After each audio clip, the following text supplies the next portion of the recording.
Bonjour à tous, bienvenue pour cette nouvelle vidéo. Donc aujourd'hui, vidéo principalement basée sur le rechargement. Mais avant cela, je voulais vous présenter ma caisse d'armes. Donc tout simplement, j'ai acheté une caisse à outils. J'ai pu principalement stocker déjà mes deux armes et puis tout le matériel nécessaire au nettoyage, la poudre, les bols, etc. Donc là, les armes, j'aime bien les envelopper dans un chiffon coton. Tout ça les protège. Ça les protège bien. Donc là, alors voilà, donc petite caisse à outils, donc tous les ustensiles, la poire, tout stocké bon rapidement, hein. Donc là voilà, donc les tournevis pour le démontage, petite brosse à dents qui va bien dans les petits coins, hop les petits ustensiles pour les canons. Donc là, boîte de bol, c'est du 454, c'est plus étanche. Voilà, petite boîte de graisse. Tac. Mes deux bidons de poudre, une petite burette d'huile, un solvant de nettoyage, la semoule hop, dans une petite boîte de poivre. Donc là récemment je me suis procuré cette petite balance, je trouve ça quand même assez utile. Voilà, donc la petite balance qui pèse au milligramme près, indispensable pour savoir ce qu'on met. Ensuite là, je me suis procuré donc, la boîte de chez HEC pour la fabrication de cartouches papier. Donc, je vais vous faire la démonstration dans un moment. La boîte pas très grosse, mais bon, j'ai le principal. Je trouve ça assez pratique. Je prends la caisse et on a tout dedans, on perd rien. Donc là, jusqu'à maintenant, on était sur le rechargement classique, hein, donc par le barillet, la poudre, la bolle, la graisse. Et donc là, on va tester la fabrication de cartouches papier, donc avec les différentes balles, différentes ogives. On testera tout ça. Donc allez, c'est parti pour la démonstration. Donc c'est parti, je voulais vous présenter la balance, son fonctionnement, voilà, vérifier que le poids fasse bien 1 gramme de la poire. Donc là, on met en route. Hop. On va mettre une charge de poire. Donc là, comme on peut voir, on est à 1 gramme 0,62. Donc voilà, j'ai fait plusieurs fois la manipulation. On est à 1 gramme 0,80, 1 gramme 0,90. Bon, ce qui me paraît pas mal et suffisant pour l'utilité qu'on en fait. Donc voilà, maintenant je sais à peu près à quoi correspond la poire au niveau du grammage. Donc bon, la balance, on s'en sert pas à chaque fois. Je m'en servirai si le jour où je voudrais charger un peu plus. Voilà. Donc en ce qui concerne la boîte, donc dedans on a donc les papiers, donc on a une centaine de feuilles, la colle, donc là c'est la colle spéciale pour les papiers. On a une dosette, donc on va vérifier tout de suite le grammage. On prend directement on va le mettre à rang, hop, et on pèse. Donc là on a un peu plus que la poire, on est à 1 gramme 160. On verra ce que ça donne dans la cartouche, parce que je vous expliquerai, il faut quand même que la poudre et la bourre arrivent à une certaine hauteur.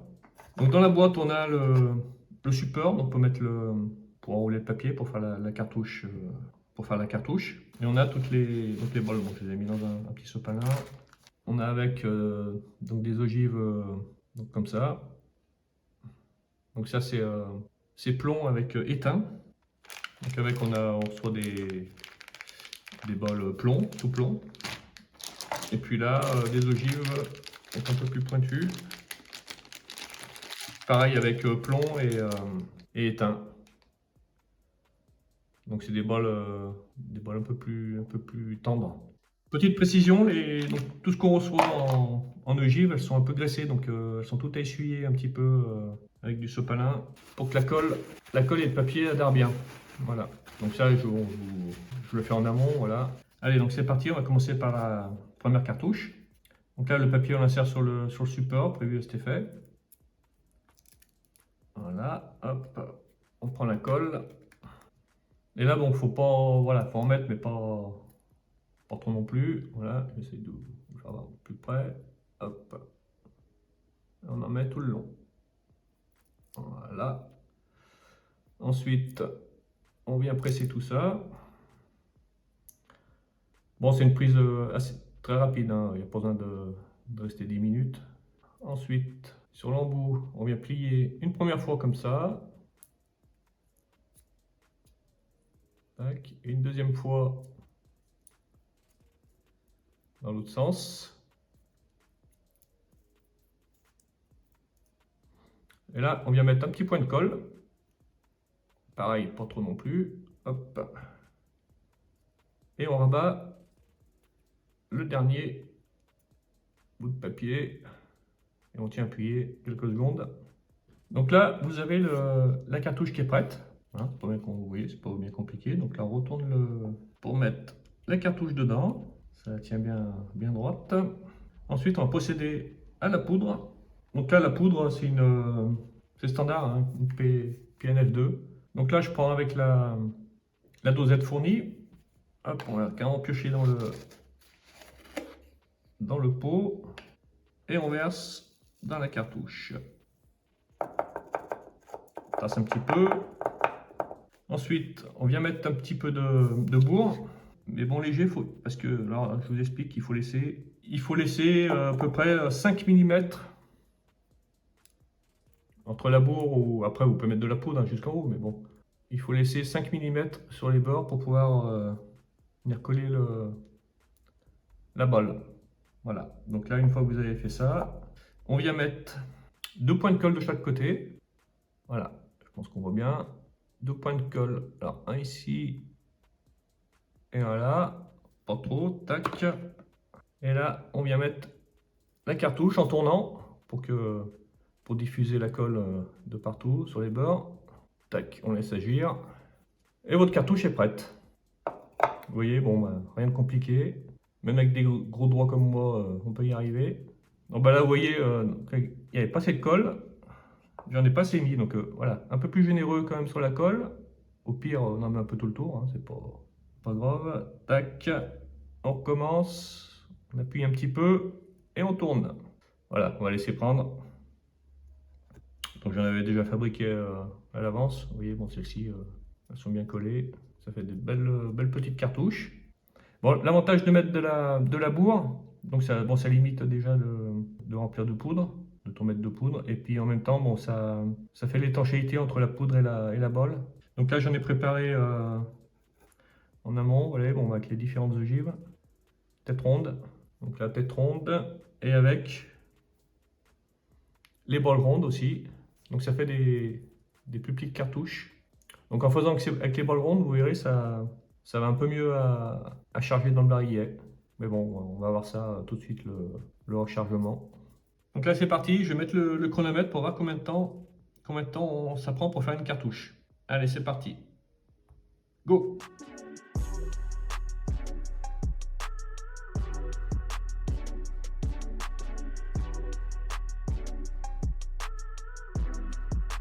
Donc là c'est fait. Donc là pour faire une cartouche, je suis à 2 minutes. Donc bon, j'ai pas trop l'habitude encore, mais c'est vrai que c'est assez rapide. Donc je trouve que les balles rondes sont plus faciles à faire que les autres. Voilà. Bon déjà ça fait des plus petites balles, hein, on voit carrément la différence. Il n'y a pas un centimètre mais presque. Ouais.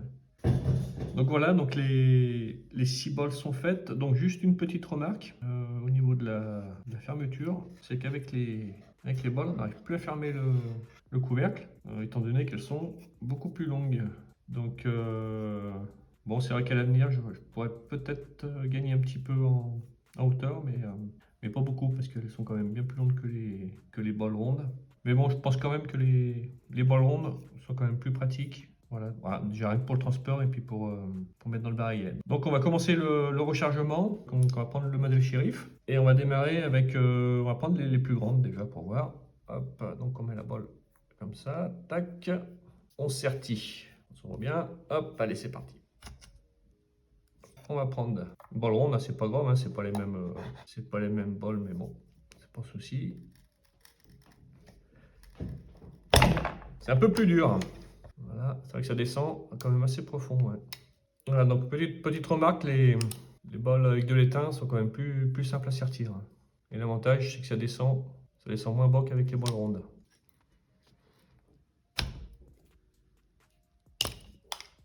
Et la dernière. Voilà. Donc là, je sais pas si on voit bien.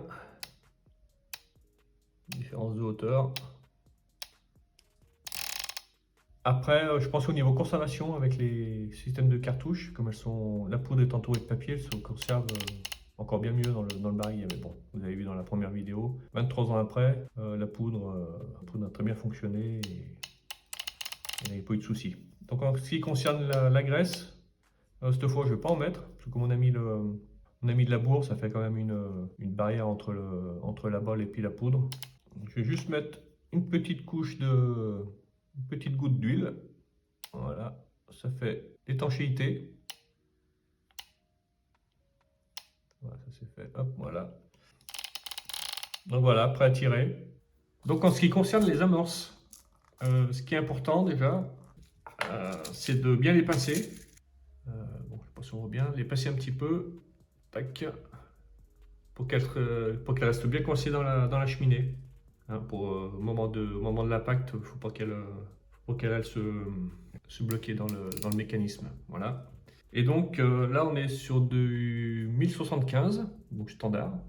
Bon, j'ai vu sur différentes vidéos, il y en a qui préconisent des 1075 plus, donc elles sont plus, comment le dire, plus performantes. Moi, je vais essayer avec celle-là et on va voir ce que ça donne. Voilà, donc c'est parti, rendez-vous en extérieur, on va tester tout ça.